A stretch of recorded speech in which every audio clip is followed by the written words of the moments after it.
Good evening, all. My thesis topic was titled Framework for Evaluating the Physical Infrastructure Vulnerability Due to Relative Sea Level Rise in Coastal Districts of Kerala, a case of Alappuzha.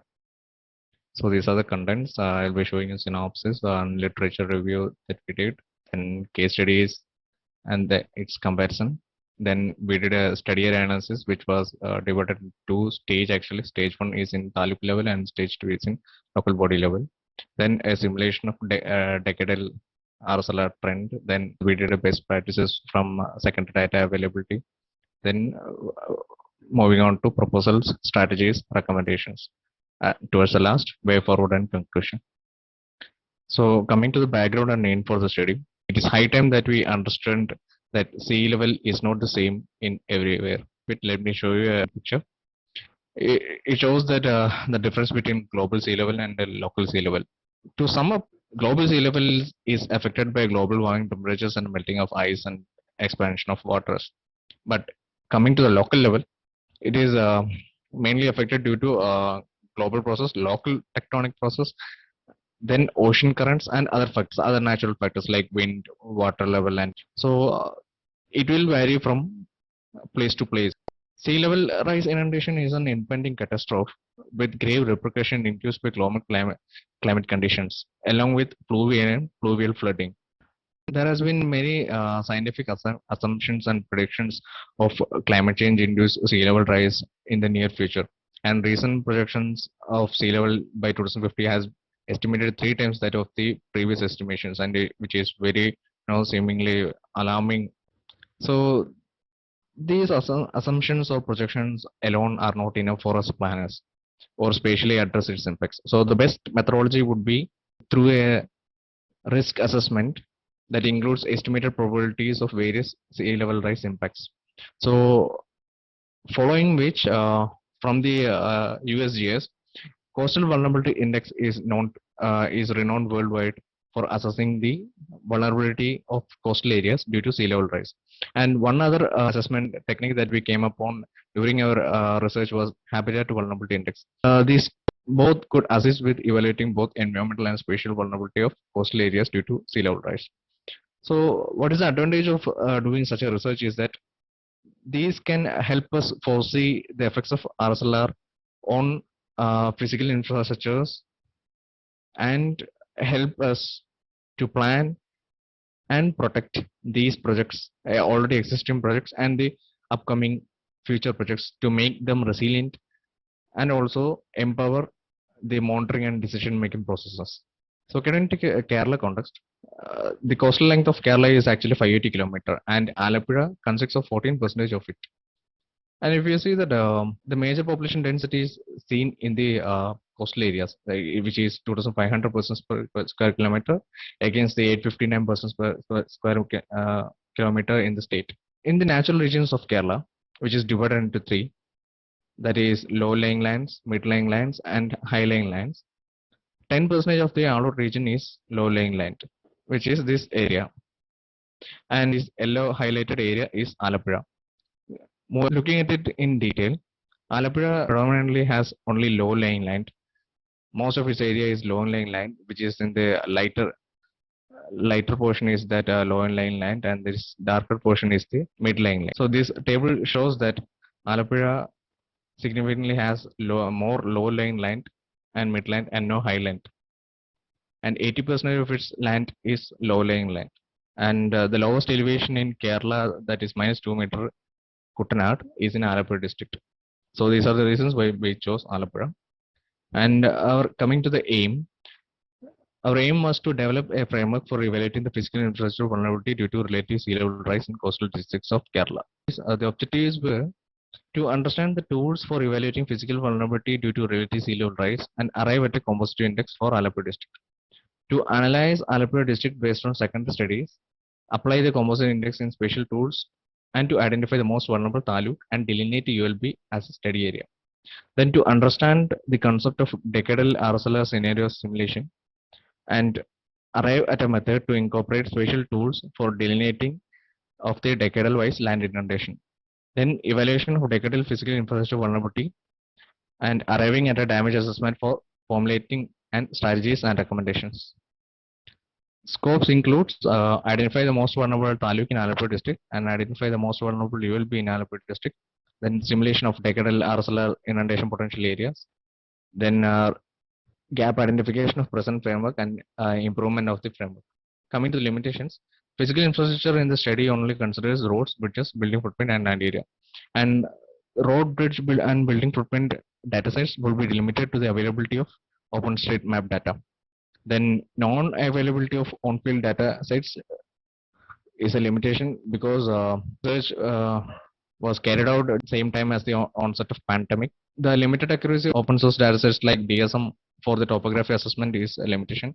Then all the elevation data projected in the study is based on WGS 1984-43, not datum, not the MSL. Then Climate Central's SLR 2050 projection is digitized manually, so there could be a slight mismatch in the accuracy. Then administrative boundary of Alappuzha municipality area is manually digitized from the Alappuzha municipality master plan. So there could be some slight measurement adjustments. Moving on to the literature study, Mantur Turit, an island in Kollam districts of Kerala, which is a best example for the impacts due to relative sea level rise. There is 13 ward in this area, and out of the 13, 10 are actually inundated. So what all impacts we can see there is that broken toilets because of which floating of human excreta is seen. No crematorium since most of the area is inundated. Then access to hospital is a difficulty since most of the infrastructure there is damaged, the bridges and land roads. Then coastal flooding, soil erosion, damage to mangroves, damage to infrastructure, saltwater intrusion, and availability of potable drinking water is a problem due to saltwater intrusion.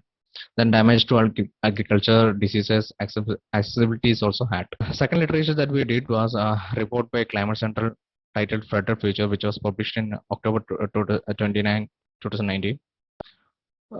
This is our major base data.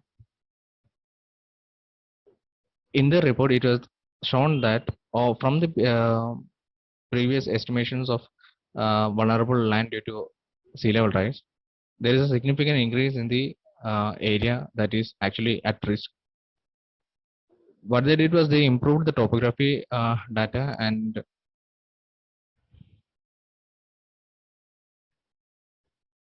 to the left you can see that old projections of 2050, and to the right you can see the new projections that they have carried out using more accurate data. First, on the top to the left, it is Mumbai. You can see that there is a significant increase to the right. Then you can see Kolkata, then Chennai, and coming to Kerala, there is a significant increase in the land that is vulnerable due to RSLR by 2050. And the last literature study was done on coastal vulnerability index, which is the tool that will use for the assessment of coastal vulnerability to relative sea level rise. So these are the parameters that will be included in the coastal vulnerability index, which are geomorphology, coastal slope, relative sea level rise, shoreline erosion, mean tide range, and mean wave height. These will be calculated using the coastal vulnerability formula that is shown here. Then we did 3 case studies actually, and we did a comparison of them, which used coastal vulnerability index and habitat vulnerability index for assessment of coastal vulnerability due to relative sea level rise. First case study was done in Kanyakumari. The collaboration work with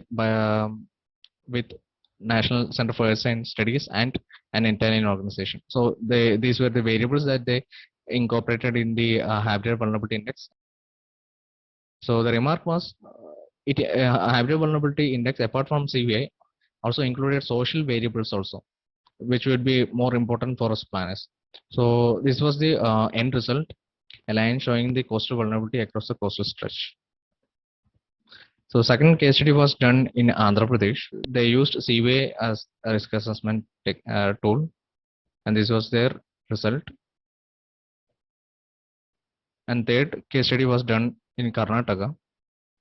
And this was the end result, which is showing the coastal vulnerability along the coastal stretch of Karnataka. So from the comparison of case studies, parameters from CVA and HVA were used for assessing the coastal vulnerability of Alappuzha district, and we named composite index as CHVA, that is coastal habitat vulnerability index. So these parameters would be used in the context of Kerala also, and which will be calculated using the coastal vulnerability index formula. So these were the required datasets that we identified, which was 9 of them, and these were the sources that we identified for acquiring the data to carry out the research. But due to the pandemic, we had to stick to 6 of the parameters out of the 9, which could be done using the secondary data alone. And these are the parameters that we chosen for CHV index and their digital datasets information.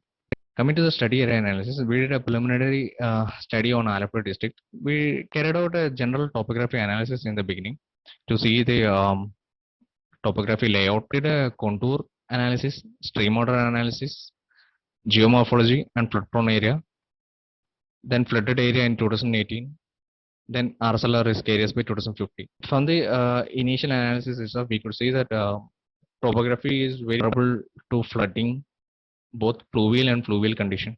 So we started our research from stage 1, that is taluk level assessment using CHVA. So there is 6 taluks and we carried out the assessment for the 6 taluks.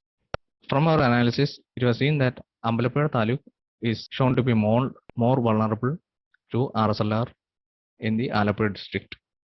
So Ambalappuzha taluk will be chosen as the study area for a stage 2 analysis, that is at the local body level. So Ambalappuzha taluk had a CHV score of 70.32, which is considered to be the most vulnerable taluk. This is a CHV map of Alappuzha district showing the most vulnerable taluk. Then coming to the stage 2, which is at the local body assessment level using CHVA. So Ambalappuzha taluk has 9 local bodies.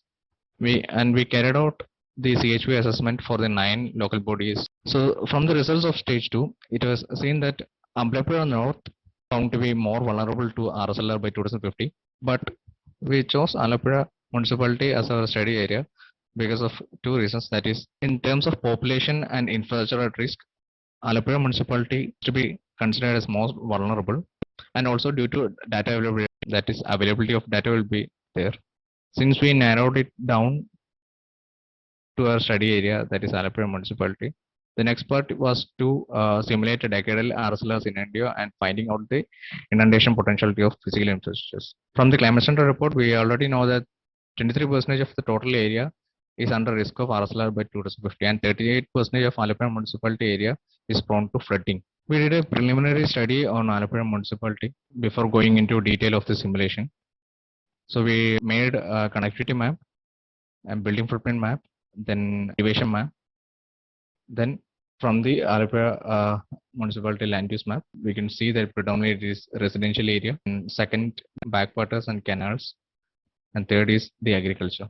That data sets that we used for this framework was sea level rise risk area by 2050, then road network, building footprint, then population from census data, then decadal shoreline change of Alappuzha municipality. The assessment was carried out in 4 steps. That is assessment of decadal RSLR based on relative sea level rise trend, decadal shoreline change, and highest inundation risk elevation from climate central data.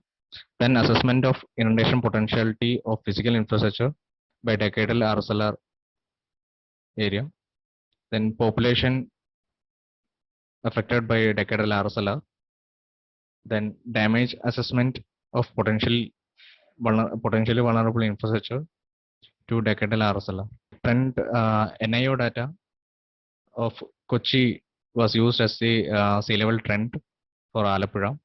The sea level trend for Kochi was up to 2007, which was shown as 1.81 mm per year.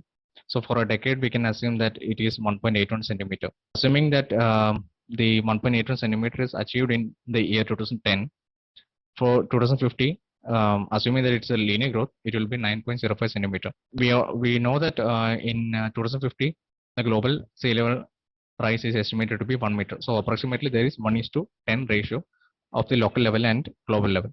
From the report, it has said that there is 3 times more effect of the land inundation potentiality. So taking a hypothesis that 18.1 centimeter rise in the RSLR could impact 54.3 centimeter, that is 3 times of 18.1 land area, that would be a risk to inundation.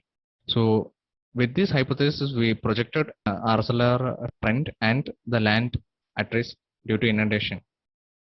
So this was the graph that we did, but we cannot move with this assumption alone or this hypothesis alone. So we needed to check our hypothesis also.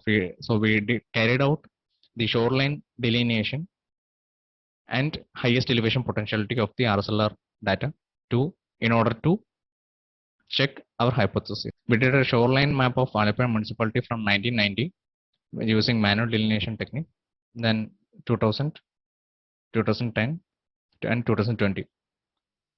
So comparing all the shoreline maps of Alappuzha municipality from 1919 to 2020, we observed that there is a horizontal shift of 0.496 meter, that is almost 50 centimeter horizontal shift, and the vertical shift, that is the priority here, is seen to be 1.57 meter, which is for a 3 decade. Okay, so for 1 decade dividing it by 3, we'll get 0.52 meter, that is 52.5 centimeter, which is almost equal to the assumed projection, that is 0.543 meter, which is shown in the graph. So this land inundation has already happened in Alappuzha municipality, and if the trend is going on, potential inundation impact could be as severe as the projected land inundation. Also did a contour analysis on the RSLR map of Alappuzha municipality and found out that the highest mean elevation is 2.87 meter, which is almost equal to the 3 meter.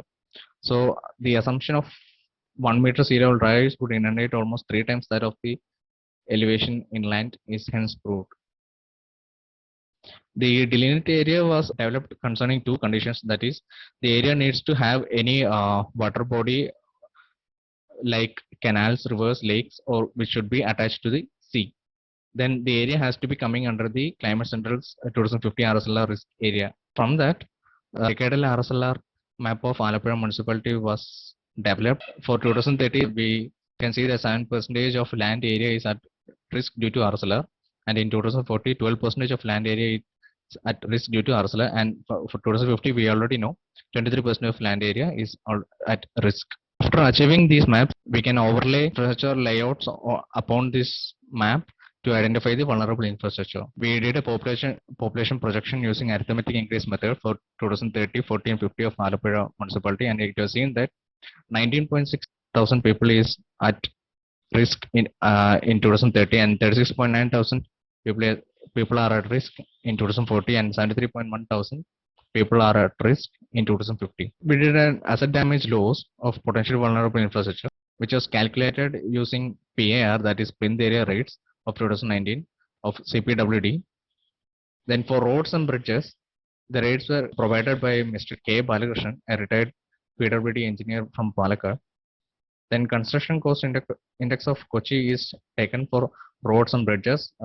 The rates of land loss were calculated using fair value. From the assessment of asset damage loss, it was seen that in 2030, there is a significant loss of 3,418 crores, and in 2040, 5,999 crores, and in 2050, 11,502 crores. This total loss of year 2050 is 2.3 times that of the 2018 and 19 Kerala flood CMDRF, that is Chief Minister's Distress Relief Fund, which was 4,912 crores. So having to know that you will be alone projecting such a damage loss, imagine for the RSLR damage loss for the whole state. Another aspect that we did was compare the CRZ and 2018 flood implications in Alappuzha municipality. So from that, it was seen that 5.8% area was identified as flooded during 2018 Kerala flood. And when we looked at the CRZ2 category area, which is non-development area, which constitutes of about 5% of the land area in Alappuzha municipality, leaving behind 63% of land which is assumed to be safe or buildable area up to 2060. Here, Alappuzha municipality, the eastern side of Alappuzha municipality is not affected by CSR because of the presence of Tannirmukkam barrage, which is here. So the Tannirmukkam barrage could be actually acting as a capacity for the impending disaster, but we need to make sure through a thorough study on the Tannirmukkam barrage. This is the location of Alappuzha municipality. This was the overall map that we created showing the CRZ to area the green portion is showing the safe areas or the buildable areas up to RSLR 2060. One other aspect of doing such a research or analysis is that we can overlay it on the master plan to know which all proposals are coming under the risk areas. So these encircled proposals are actually in the risk areas, which we can see which are all they. So there's a proposed tourism area which is coming under the risk areas, and there are two new roads proposed going to be constructed, which will be inundated by 2030. NH bypass, which is presently under construction and which could be under risk of RSLR by 2040. We also did a SWOT analysis on the Alappuzha municipality. The strengths were well-connected canals, then existing water transportation infrastructure is also an advantage.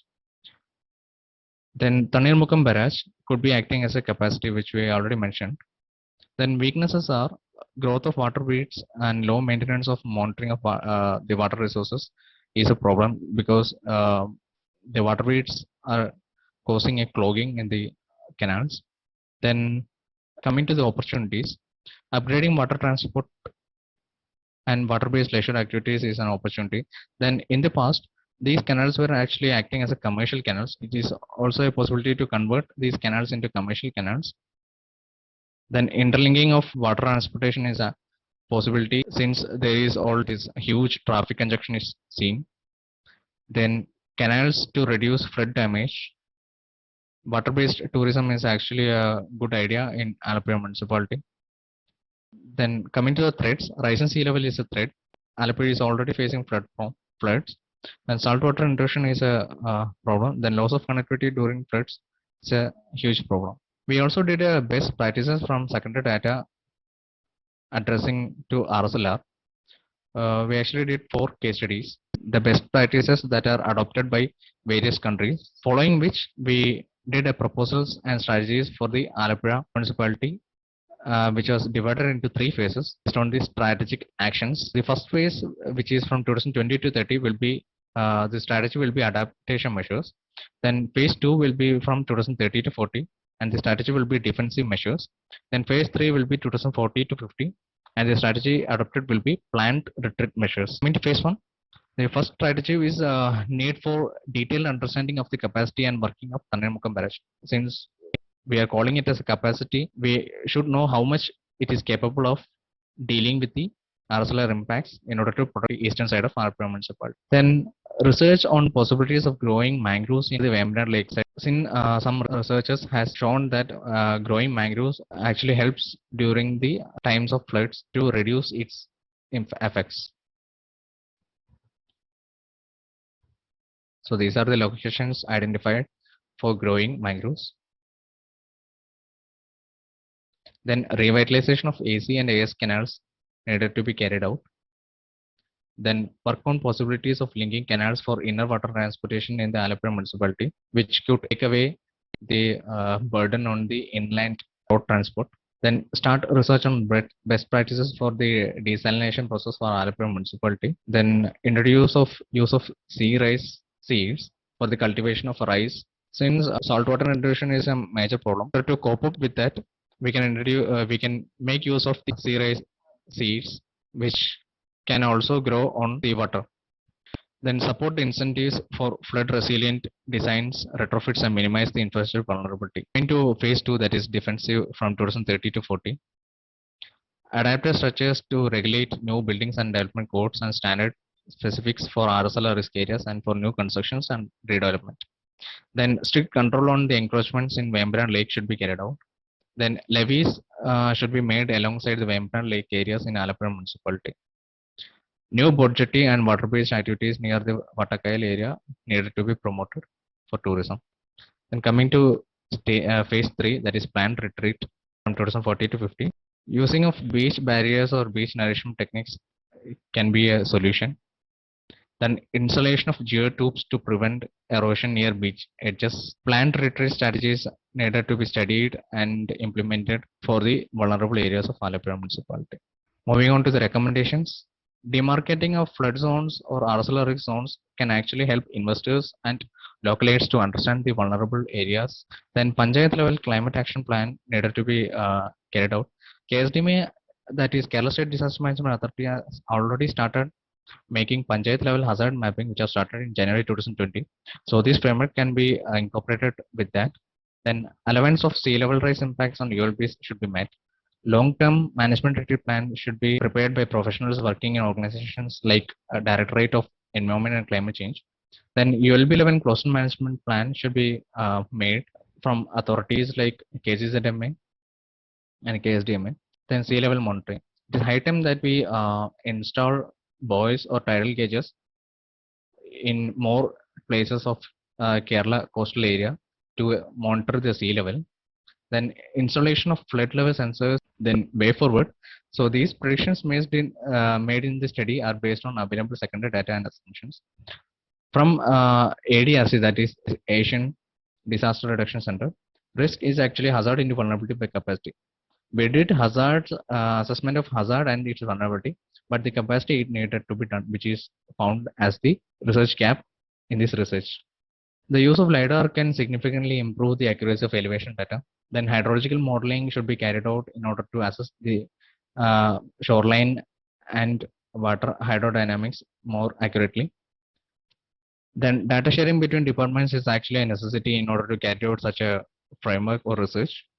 The need for well-developed vulnerability analysis with precise and accurate data is utmost necessary as the RSLR impacts are very near. Moving on to the conclusion, the study concludes that RSLR is an impending disaster and needed to be properly addressed and ensuring improved coping capacity and better information. So the vulnerability assessment of critical infrastructure could actually save these from RSLR impacts, and the framework has shown significant efficiency in forecasting such a vulnerability. Significant damage loss is seen in the ULB level, which is very alarming. It is very important to know when and where these vulnerable areas are before the disaster strikes in order to protect them. Because said by National Institute of Building Sciences, every $1 spent on disaster mitigation actually saves $6 on disaster relief. Framework developed in this study can be tested, iterated, and adapted in other parts of coastal areas of Kerala to assess their vulnerability to RSLR. Thank you.